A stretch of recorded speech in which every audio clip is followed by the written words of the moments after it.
हरे कृष्णा, राधे राधे। आप सबका वेलकम है वृंदावन सखी में। तो फ्रेंड्स, आज हम जानेंगे संकट चौथ की पूजा हमें घर में किस प्रकार करनी है।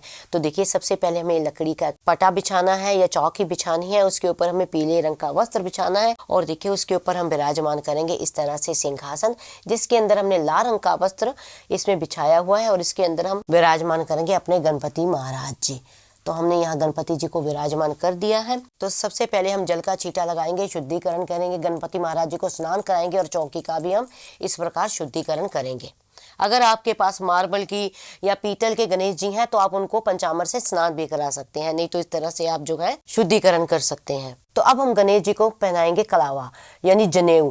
तो आपके पास जनेऊ हो तो सबसे बढ़िया आप गणेश जी को पहनाएं। अगर जनेऊ नहीं है तो आप जो हाथ में बांधने वाला कलावा होता है उसको 7 बार लपेट लेंगे तो वो जनेऊ का ही कार्य करेगा। तो फिर आप गणेश जी को वो भी धारण करा सकते हैं। तो अब हम अपने गणपति महाराज जी को करेंगे तिलक।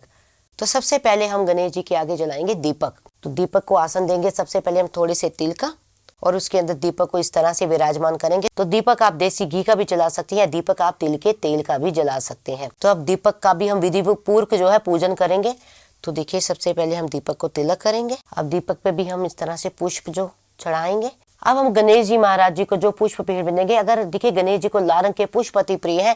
अगर आपको लाल रंग के मिल जाए तो सबसे बढ़िया, ना मिले तो फिर जिस भी कलर के पुष्प आपको मिले वो कलर के पुष्प जो आप गणेश भगवान जी को चढ़ाएं। तो देखिए, गणेश जी को संकट चौथ की पूजा में विशेष भोग लगता है तिल के गुड़ के लड्डू का। अगर तिल के गुड़ के लड्डू आपके पास अवेलेबल हो तो आप वो चढ़ाएं। अगर वो आपके पास अवेलेबल नहीं है तो भी आपको चिंता की आवश्यकता नहीं है। जो बूरा होता है, बूरा और तिल का भोग भी आप गणेश महाराज जी को लगा सकते हैं। तो देखिए, आप गणेश जी को हम चढ़ाएंगे दुर्वा। दुर्वा गणेश जी को चढ़ाएंगे। देखिए, आजकल मौसम सर्दी का है तो दुर्वा ज्यादा अवेलेबल नहीं हो रही है, सूखी हुई है। तो मुझे इतनी अवेलेबल हुई, मैं इतनी चढ़ा रही हूँ। अगर आपको ज्यादा मिले तो ज्यादा चढ़ाएं।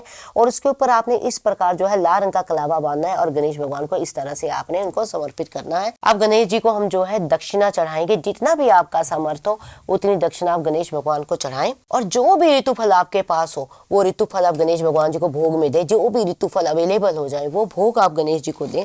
तो देखिए, इस तरह से अब हम गणेश जी को जो हमने ये मनसना है, जो हमने अपनी सासू माँ को देना है, वो हम मनस के इस तरह से इस गणेश जी के पास इस तरह से विराजमान कर देंगे। तो देखिए, फिर हमें जल का एक लोटा लेना है। उस लोटे पे भी हमने जो है तिलक करना है। आप छोटा बड़ा लोटा अपने अनुसार ले सकते हैं। तो हम इस तरह से उसके ऊपर भी तिलक करेंगे। आप चाहे तो उसके ऊपर स्वास्तिक चिन्ह जिसे कहते हैं वो भी आप बना सकते हैं। तो देखिए, फिर उसके लिए हमें एक हाथ में थोड़े से तिल लेने हैं और एक पुष्प लेना है। उसको सीधे हाथ में इस प्रकार ले लें और हाथ में लेके जो संकट चौथ की कथा होती है, जिसको आप कहानी भी कह सकते हैं, कथा भी कह सकते हैं, उसका हमें बड़े भाव से बड़े प्रेम से पाठ करना है। और जब पाठ करने के बाद जो पुष्प है हमें गणेश जी को समर्पित कर देना है। और जो ये तिल है हमें इस तरह से जल के लोटे में छोड़ देने हैं। और जो ये तिल है ये और ये जल है ये हमें रात्रि को चंद्रमा को अर्घ देना है। व्रत संपूर्ण करने के लिए चंद्रमा को जो अर्घ देते हैं इसी जल से हमें देना है। तो उसके बाद देखिए, अब हम करेंगे भगवान की आरती।